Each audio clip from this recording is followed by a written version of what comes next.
खोपोलीमध्ये मागील 3 महिन्यापासून फक्त एकच वेळ पाणी पुरवठा केला जात आहे।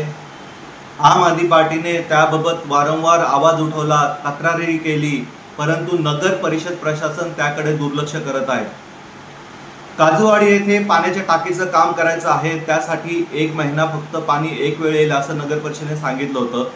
परंतु आता 3 महिने होत आले तरीही पाणी पुरवठा सुरळीत झालेला नाहीये। नागरिकांना प्रचंड त्रास सहन करावा लागत आहे, परंतु नगर परिषद प्रशासन त्याकडे दुर्लक्ष करत आहे। नागरिकांच्या भरपूर समस्या आहेत। खोपोली शहरात पाण्याची समस्या आहे, साफसफाईची समस्या आहे, परंतु नगर परिषद प्रशासन उदासीन आहे, जाणून बुजून या समस्यांकडे दुर्लक्ष करत आहे की काय असंच वाटत आहे।